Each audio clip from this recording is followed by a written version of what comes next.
విదేశాలలో చదవాలనేది మీ కోరిక, కానీ చాలా సందేహాలు. వీటన్నిటికీ ఫుల్ స్టాప్ పెట్టి మీ డ్రీమ్స్ ఫుల్ఫిల్ చేసుకోండి. Contact Videsh consults. ఈ మధ్యకాలంలో ఆంధ్రప్రదేశ్ పాలిటిక్స్ సంబంధించి కొన్ని సర్వేలు వెలువడుతున్నాయి. అయితే అన్ని సర్వేలను మనం క్రోడీకరిస్తే కూడా అధికారంలో ఉన్న వైసీపీ పార్టీ అత్యధికంగా ప్రజాదరణ కలిగి ఉన్నట్టుగా ఆ సంస్థలు తెలియజేస్తున్నాయి. నేషనల్ మీడియా కానీ అట్లా జాతీయ స్థాయిలో ఉన్న క్రెడిబిలిటీ ఉన్న సంస్థలు జరుపుతున్న సర్వేల్లో కూడా జగన్మోహన్ రెడ్డి గారికి జనాదరణ తగ్గలేదు అనేది ప్రాథమికంగా వాళ్ళు చెప్తున్నారు, ప్రాథమికంగా అంచనా వేస్తున్నారు. జగన్మోహన్ రెడ్డి గారికి సరే ఆ పార్టీలో కొంతమందికి టికెట్ రాని పరిస్థితి ఉండొచ్చు.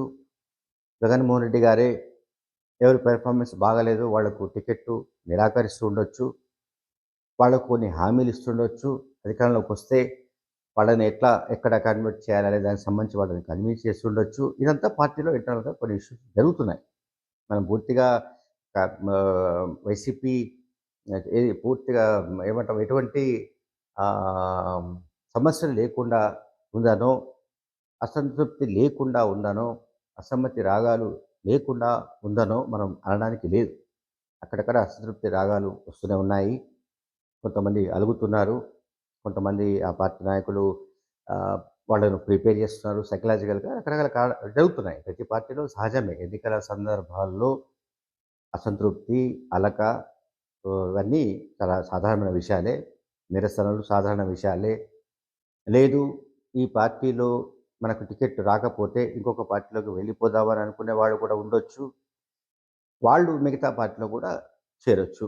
మనం దాన్ని కూడా కాదనడానికి లేదు.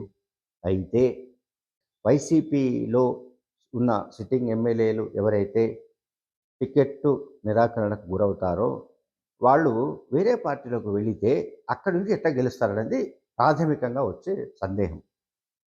అంటే ప్రజల్లో పెర్ఫార్మెన్స్ బాగా లేకపోతే, ప్రజల్లో వ్యతిరేకతను మూటగట్టుకొని ఉంటే, ప్రజలు మిమ్మల్ని తిరస్కరించాలని అనుకుంటూ ఉన్నప్పుడు అటువంటి మొత్తం సమాచారాన్ని రంగరించి జగన్మోహన్ రెడ్డి గారు కొన్ని నిర్ణయాలు తీసుకున్నప్పుడు అయితే పార్టీ విధానాలకు కట్టుబడి ఉండాలి. కానీ సహజంగా మనకు ఈ ఎన్నికల రాజకీయాల్లో కనిపించే దృశ్యం ఏంటంటే, తెలంగాణ అయినా ఆంధ్రప్రదేశ్ అయినా మరొక రాష్ట్రమైనా కూడా ఏ పార్టీ నాయకత్వానికైనా ఏ పార్టీ సిద్ధాంతానికైనా కట్టుబడి ఉన్నవాళ్ళు చాలా తక్కువ మంది కనిపిస్తున్నారు మనకు రాజకీయాల్లో. టికెట్ రాదని తెలిసిన మరుక్షణమే వేరే పార్టీలకు దూకడానికి ఎవరు వెనకాడడం లేదు. టికెట్ రాదని తెలిసిన వెంటనే పార్టీ నాయకత్వం పైన దుమ్మెత్తిపోవడానికి ఎవరు వెనకాడడం లేదు. టికెట్ రాదని తెలిసిన వెంటనే ఇంకా అనేక ఆరోపణలు గుప్పించడానికి కూడా ఎవరు వెనకాడడం లేదు. ఇది అన్ని రాష్ట్రాలు జరుగుతోంది. మనం ఒక రాష్ట్రం, ఈ రాష్ట్రం ఆ రాష్ట్రం కాదు, దాదాపు అన్ని రాష్ట్రాల్లో ఈ సిచ్యువేషన్ ఉంది.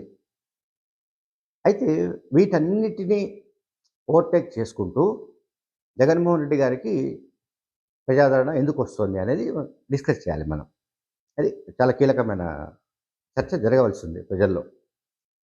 ఇప్పుడు అకార్డింగ్ టు నేషనల్ మీడియా సర్వేల ప్రకారం ఏమిటంటే, దాదాపు 58% మంది ప్రజల మద్దతు ఇప్పటికీ జగన్మోహన్ రెడ్డికి ఉంది.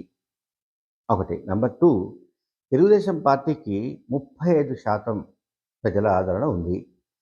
జనసేన పార్టీ అండ్ అదర్స్కి వాళ్ళు 7% ఇస్తున్నారు. అంటే నేను చెప్పి చాలా సర్వేలు అన్నింటినీ కూడా మనం ఇన్ అండ్ అవరేజ్గా మనం తీసుకుంటే ఆ సర్వేల ప్రాతిపదికన మనం మాట్లాడవలసి వస్తే వైసీపీ 58%తో ప్రజల్లో ఉంది, తెలుగుదేశం పార్టీ 35%తో ఉంది, జనసేన అండ్ అదర్స్ 7%తో ఉన్నారు. సో జనసేన అదర్స్కి వచ్చే 7%, టీడీపీకి వచ్చే 35%. అంటే ఈ రెండు కలిపినా కూడా 42% మాత్రమే మనకు టోటల్గా కనిపిస్తుంది. మనం కూడితే వైసీపీకి 58% అంటే 42కి 58కి మధ్య ఎంత గ్యాప్ ఉందో మనం అర్థం చేసుకోవచ్చు. దాదాపు 16% గ్యాప్ కనిపిస్తుంది.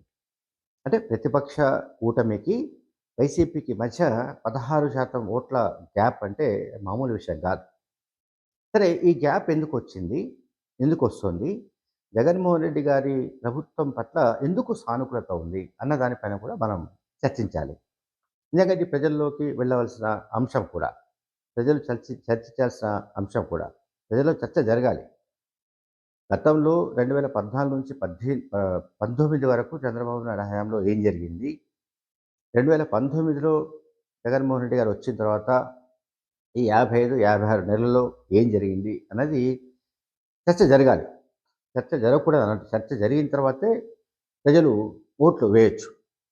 డైరెక్ట్ బెనిఫిట్ ట్రాన్స్‌ఫర్ కింద డీబీటీ అని అంటాం మనం. డైరెక్ట్ బెనిఫిట్ ట్రాన్స్‌ఫర్ కింద 2,48 లక్షల కోట్ల అంటే 2,48,000 కోట్ల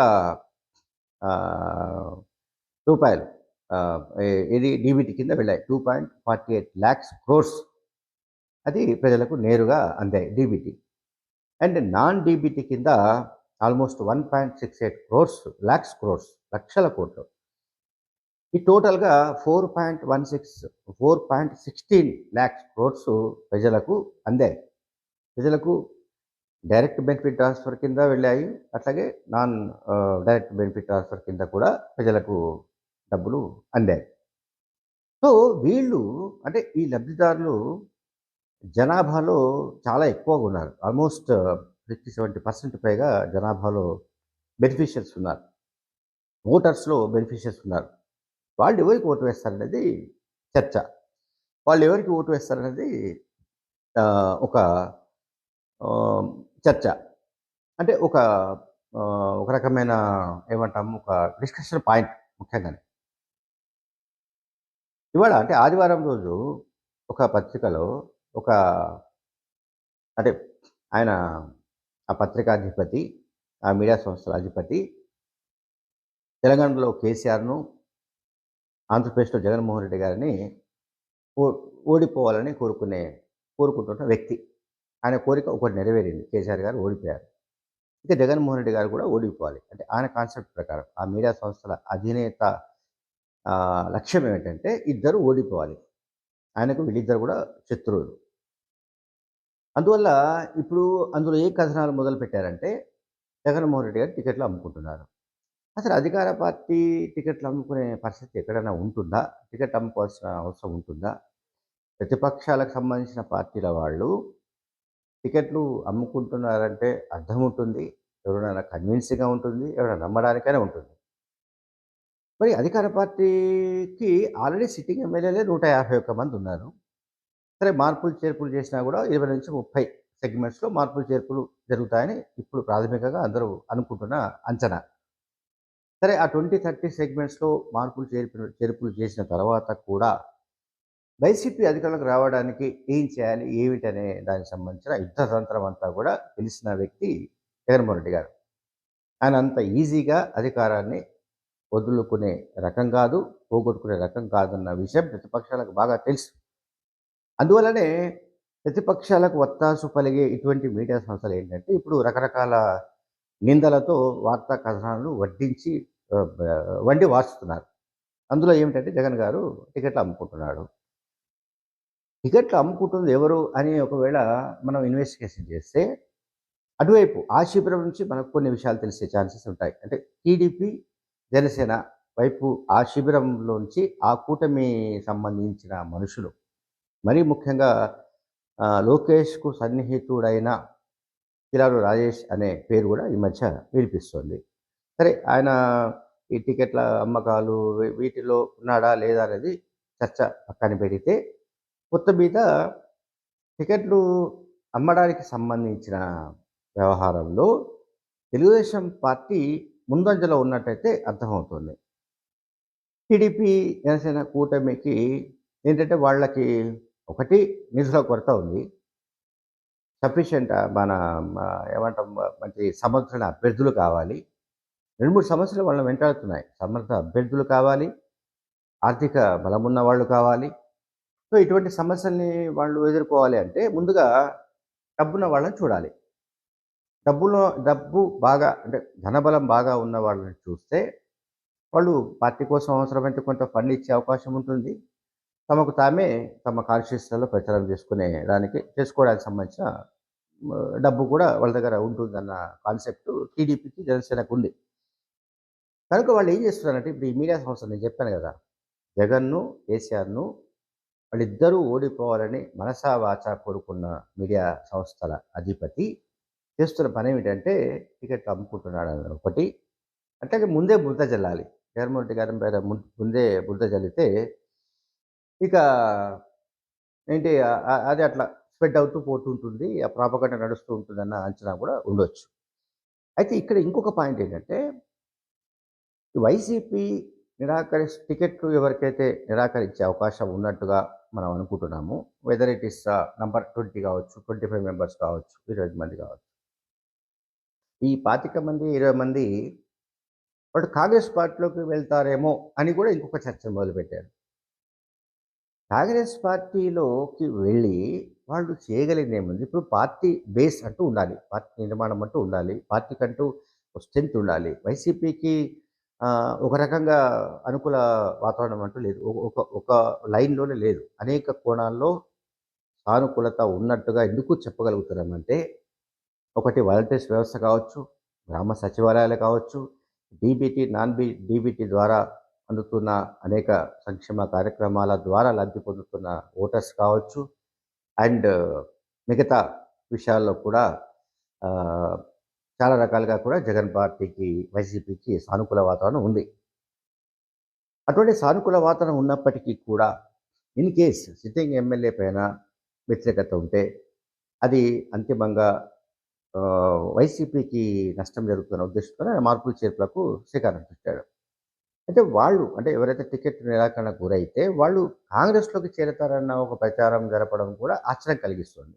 నిజంగా అటువంటి సీన్ ఉందా? కాంగ్రెస్ పార్టీలో అట్లా గుండుగుత్తగా 20 మందో 25 మందో వైసీపీ నుంచి తిరస్కారానికి గురైన వాళ్ళు, వైసీపీ టికెట్ నిరాకరిస్తే బయటికి వెళ్ళిన వాళ్ళు కాంగ్రెస్లో చేరుతారనడం కూడా అది చాలా అతిశయోక్తిగా మనకు కనిపిస్తుంది. ఓకే, వాళ్ళు తెలుగుదేశం పార్టీలో చేరే అవకాశం ఉందనో, లేకుంటే ఈస్ట్ వెస్ట్ గోదావరి జిల్లాలో అయితే మేబీ జనసేన పార్టీలో చేరే అవకాశం ఉందనో రాస్తే ఓకే. బట్ డిఫరెంట్ యాంగిల్స్లో వీళ్ళు వార్తా కథనాన్ని రాసి ప్రజల మీదకి వదిలిపెడుతున్నారు. Thank you.